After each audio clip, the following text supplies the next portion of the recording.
أعوذ بالله السميع العليم من الشيطان الرجيم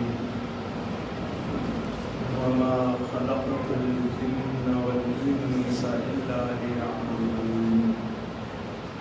محترم حاضرین، مختصر سا یہ درس کتاب التوحید سے دیا جا رہا ہے، اور کتاب التوحید کے مؤلف شیخ الاسلام محمد بن عبد الوہاب رحمہ اللہ ہے، جن کی وفات 1206 ہجری میں ہوئی، اور یہ وہ کتاب ہے جو دنیا میں سب سے زیادہ چھپی اور سب سے زیادہ پڑھی اور پڑھائی جانے والی کتاب ہے۔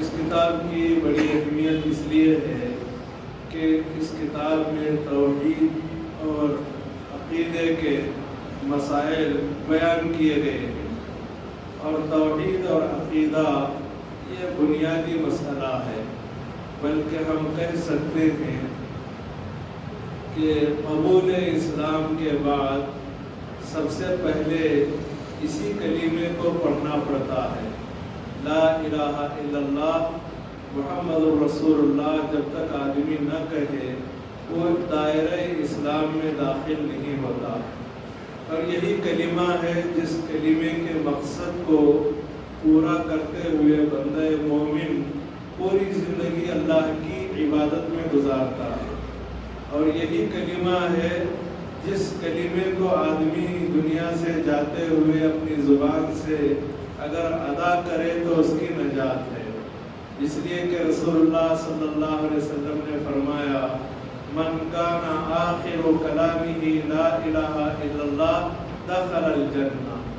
جس آدمی کی آخری بات لا الہ الا اللہ ہوگی وہ جنت میں داخل ہوگا، اور یہی کلمہ ہے جسے ہم کلمہ توحید اور کلمہ نجات بھی کہہ سکتے ہیں، اور اسی کلمے کو کلمہ طیبہ بھی کہتے ہیں۔ اللہ رب العالمین نے دنیا کے سارے انسانوں اور جنوں کی پیدائش کا مقصد بیان فرمایا، اور جنوں کا ذکر پہلے کیا اور انسانوں کا تذکرہ بعد میں فرمایا۔ اس سے معلوم یہ ہوا کہ جن انسانوں سے پہلے ہیں، اسی لیے فرشتوں کے ساتھ شیطان بھی موجود تھا۔ فرشتوں نے آدم علیہ السلام کو سجدہ کیا اللہ کے حکم سے، اور شیطان نے جو جن کا سردار ہے اس نے سجدہ نہیں کیا۔ تو اس کا مطلب یہ ہے کہ جن کا وجود انسان سے پہلے ہے، اسی لیے اللہ نے جن کا ذکر پہلے کیا اور انسان کا ذکر بعد میں کیا۔ وَمَا خَلَقْتُ الْجِنَّ وَالْإِنسَ إِلَّا لِيَعْبُدُونَ۔ نہیں پیدا کیا میں نے جنوں کو اور انسانوں کو مگر اس لیے کہ وہ میری ہی عبادت کریں، میری توحید کو اپنائیں۔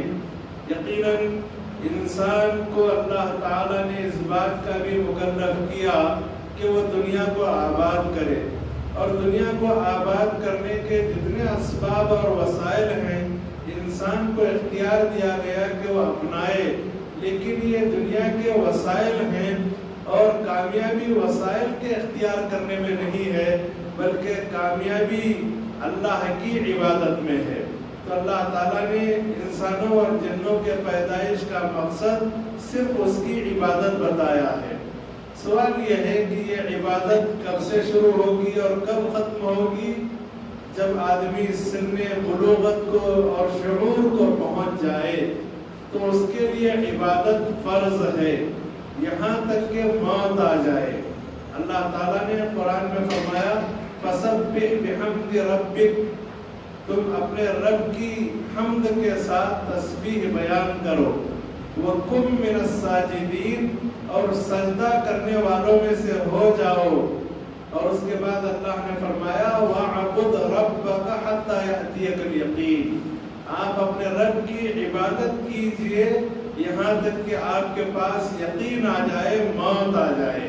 تو تا دم مرگ اللہ کی عبادت کرنا ہے۔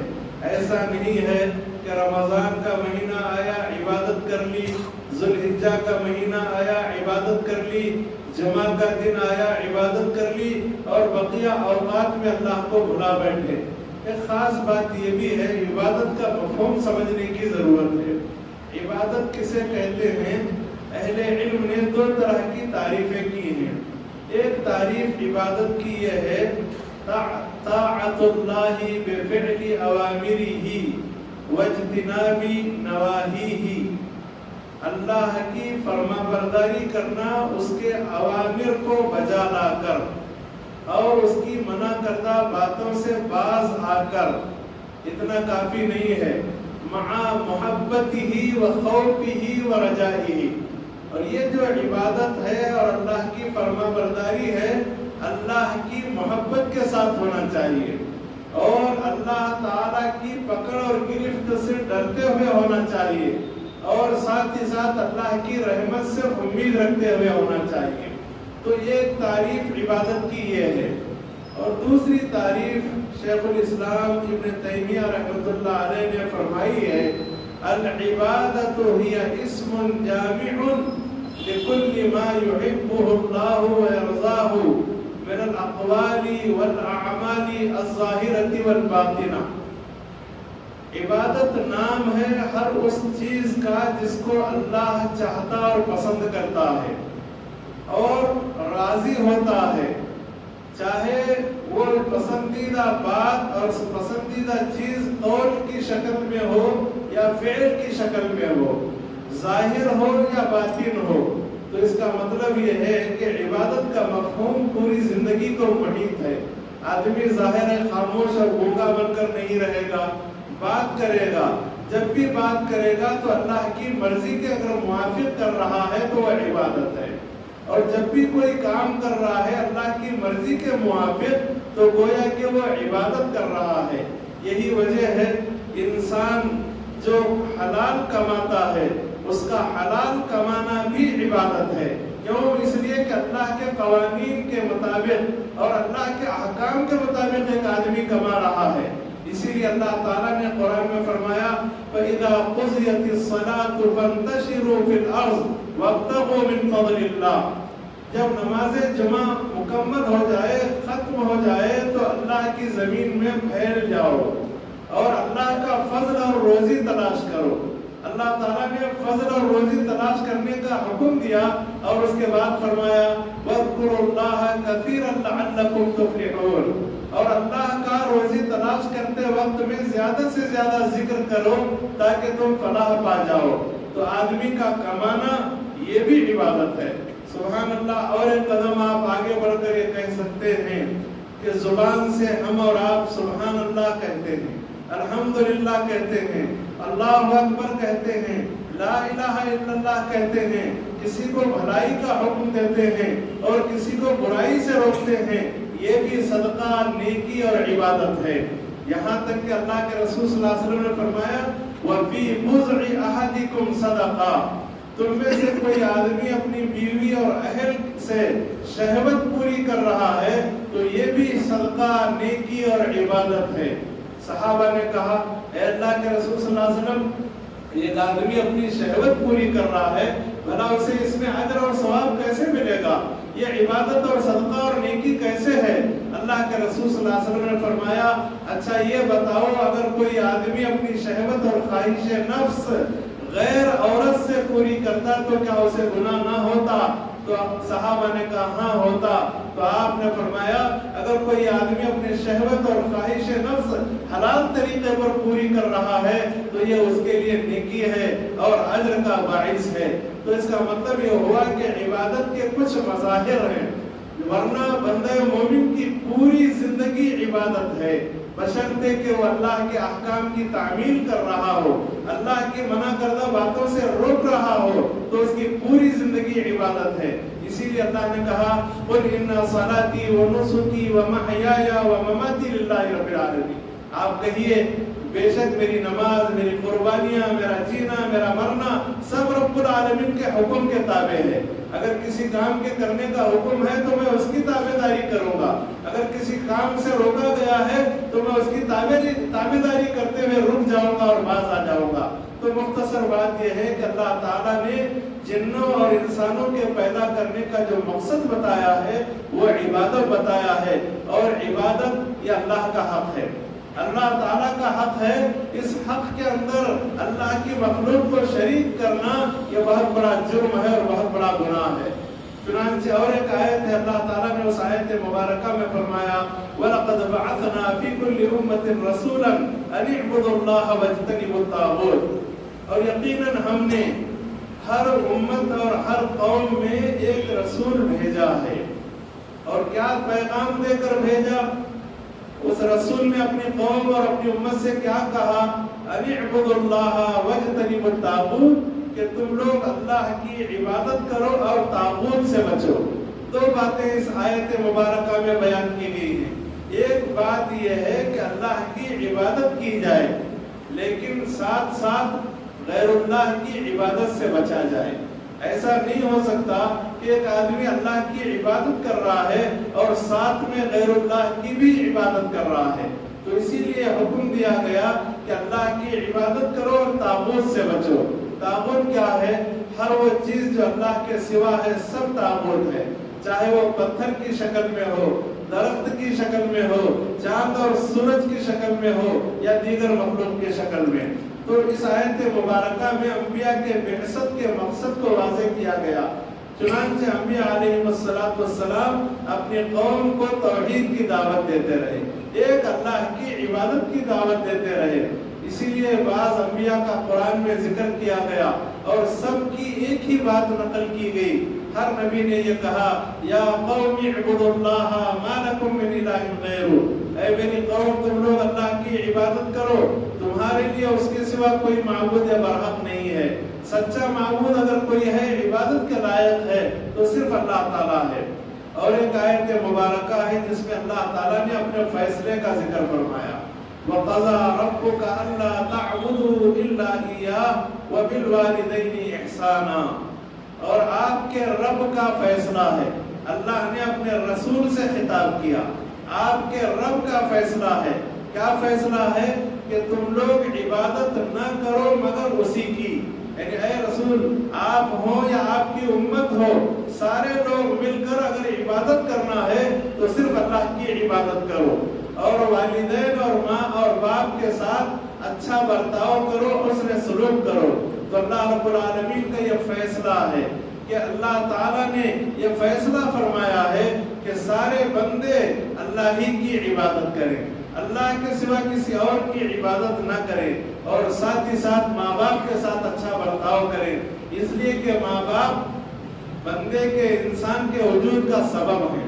اگر اللہ تعالیٰ خالق ہے تو ماں باپ اس بندے کے دنیا میں آنے کا سبب ہے، ذریعہ ہیں۔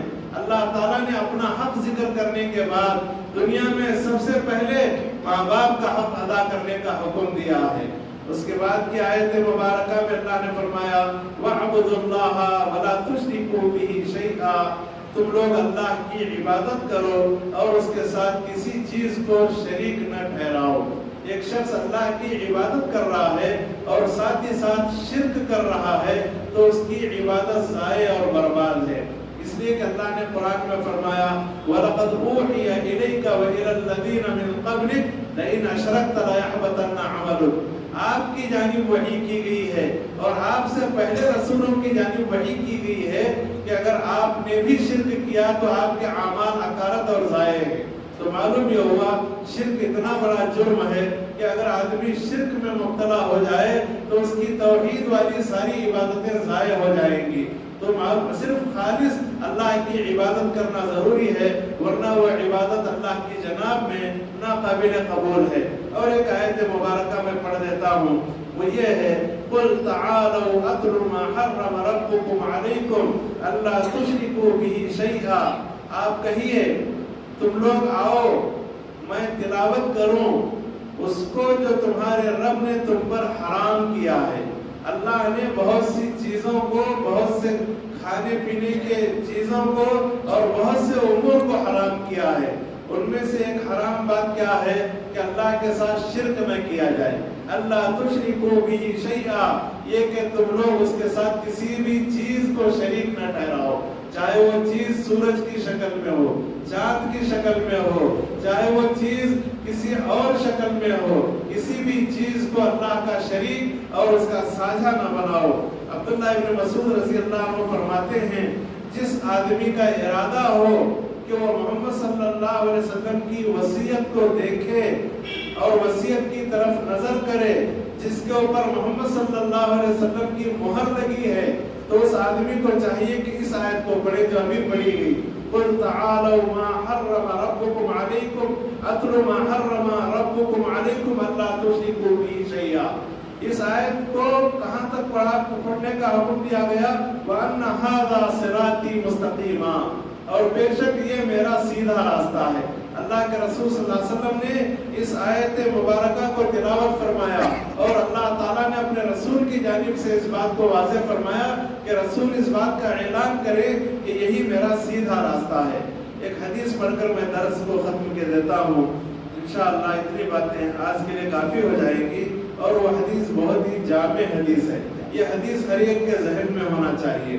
معاذ بن جبل رضی اللہ عنہ حدیث کے راوی ہیں، انہوں نے کہا میں نبی صلی اللہ علیہ وسلم کا ایک گدھے پر ردیف تھا، یعنی گدھے پر آپ آگے بیٹھے تھے اور آپ کے پیچھے میں بیٹھا تھا۔ اللہ کے رسول صلی اللہ علیہ وسلم نے مجھ سے فرمایا یا معاذ اتدری ما حق اللہ علی العباد وما حق العباد علی اللہ، اے معاذ کیا آپ جانتے ہو اللہ کا حق بندوں پر کیا ہے اور بندوں کا حق اللہ کے ذمے کیا ہے؟ اللہ کے رسول صلی اللہ علیہ وسلم کی تعلیم کا طریقہ یہ تھا کہ کبھی کبھی صحابہ سے بہت سے معاملات کی حقیقت کو ظاہر کرنے کے لیے سوال فرماتے، تو حضرت معاذ بن جبل رضی اللہ عنہ سے بھی آپ نے سوال فرمایا اللہ کا حق بندوں پر، بندوں کا حق اللہ پر کیا ہے؟ تو معاذ رضی اللہ عنہ اور دیگر صحابہ کرام بڑے با ادب تھے، اللہ کے رسول صلی اللہ علیہ وسلم کے سامنے بہت ہی ادب اور احترام سے پیش آتے، اور اللہ کے رسول صلی اللہ علیہ وسلم کے سامنے ادب اور احترام سے پیش آنا یہ ایمان کا تقاضا ہے۔ چنانچہ حضرت معاذ نے کہا قلت اللہ ورسولہ عالم، میں نے کہا اللہ اور اس کے رسول کو زیادہ معلوم ہے، مجھے معلوم نہیں، اللہ اور اس کے رسول بہتر جانتے ہیں۔ تو اللہ کے رسول صلی اللہ علیہ وسلم نے وضاحت کرتے ہوئے فرمایا حق اللہ علی العباد ان یعبدوہ ولا یشرکوا بہ شیئا، اللہ کا حق بندوں کے ذمے یہ ہے کہ بندے اللہ ہی کی عبادت کریں اور اللہ کے ساتھ کسی بھی چیز کو شریک نہ کریں۔ وحق العباد علی اللہ، اور بندوں کا حق اللہ کے ذمے یہ ہے اللہ یعذب من لا یشرک بہ شیئا، کہ اللہ عذاب نہ دے ایسے بندے کو جو اس کے ساتھ کسی چیز کو شریک نہ ٹھہراتا ہو۔ اب سوال یہ ہے کہ اللہ پر کس نے فرض کیا؟ کیا کوئی بندہ اللہ پر فرض کر سکتا ہے؟ بندوں کے حق کو نہیں کر سکتا۔ اللہ نے خود اپنے آپ پر فرض کر لیا ہے اس بات کو کہ میں ان بندوں کو عذاب نہیں دوں گا جو بندے میرے ساتھ شرک نہیں کرتے۔ تو بندوں کا حق اللہ کے ذمہ یہ ہے کہ اللہ تعالیٰ ایسے بندوں کو عذاب نہ دے جو بندے اللہ کے ساتھ شرک نہ کرتے ہوں۔ حضرت معاذ رضی اللہ عنہ کو بڑی خوشی ہوئی، انہوں نے کہا قلت، میں نے کہا افلا ابشر الناس، اے اللہ کے رسول کیا میں لوگوں کو خوشخبری نہ سناؤں؟ یہ تو بہت خوشخبری کی بات ہے کہ کسی کی موت توحید پر ہو جائے اور اس کی نجات ہو جائے اور اللہ اسے عذاب نہ دے، یہ تو بہت خوشخبری کی بات ہے، کیا میں اس کی خوشخبری نہ سناؤں لوگوں کو؟ اللہ کے رسول صلی اللہ علیہ وسلم نے فرمایا لا تبشرہم فیتکلوا، اے معاذ لوگوں کو خوشخبری نہ سناؤ، لوگ اسی پر بھروسہ کر لیں گے، یعنی کلمہ پڑھ لینے پر اکتفا کر لیں گے یا صرف توحید کے اپنانے پر اکتفا کر لیں گے اور اعمال صالحات نہیں کریں گے، نیک اعمال نہیں کریں گے، برائیوں سے نہیں بچیں گے۔ لہٰذا آپ لوگوں کو خوشخبری مت سنائیے تاکہ لوگ بھروسہ اور توکل کر لیں گے۔ ایک اور روایت میں ہے کہ یہ راز تھا، اللہ کے رسول نے کہا تھا کہ آپ لوگوں کو مت سنائیے، خوشخبری نہ سنائیے۔ تو پھر یہ حدیث ہم کو معلوم ہو گئی، کیسے معلوم ہوئی؟ معاذ رضی اللہ عنہ نے اپنے انتقال سے پہلے اس حدیث کو لوگوں کے سامنے بیان کیا اور کیوں بیان کیا؟ اس لیے بیان کیا کہ اگر میں اس حدیث کو اپنے ساتھ لے کر جاؤں گا تو ایک امانت میرے پاس رہ جائے گی۔ گناہ کے ڈر سے انہوں نے لوگوں کو اس حدیث سے باخبر کر دیا۔ تو دیکھا آپ نے اس حدیث کے اندر اللہ کا حق بتایا گیا ہے اور بندوں کا حق بھی بتایا گیا ہے۔ اللہ کا حق توحید کو اپنانا ہے اور شرک سے بچنا ہے۔ توحید کسے کہتے ہیں؟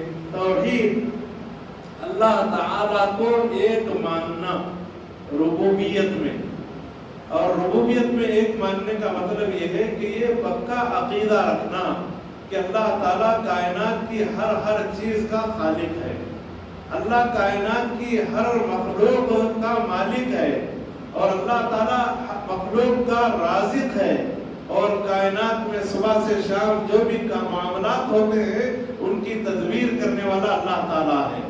تو یہ توحید ربوبیت ہے۔ اور توحید الوہیت کیا ہے؟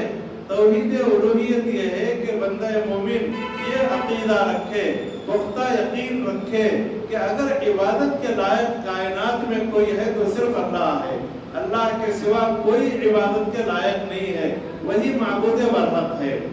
اور توحید کی تیسری قسم توحید اسماء اور صفات ہے، یعنی یہ عقیدہ رکھنا، پکا یقین رکھنا کہ اللہ کے بہت سے نام ہیں اور ان ناموں میں اس کا کوئی شریک نہیں ہے، اس کے ناموں کے جیسا دنیا میں کسی کا نام نہیں ہے، اور اللہ کے ناموں کے اندر صفات اور معانی پائے جاتے ہیں۔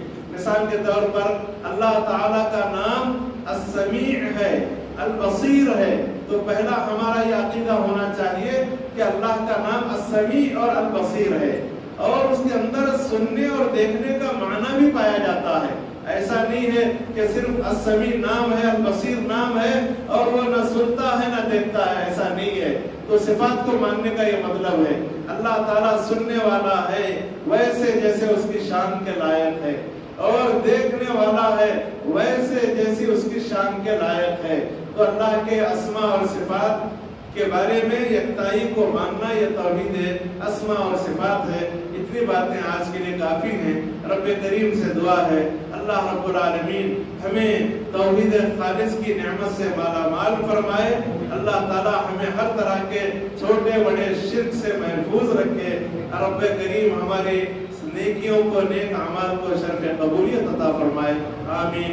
وآخر دعوانا ان الحمد للہ رب العالمین، وصلی اللہ علیہ وسلم۔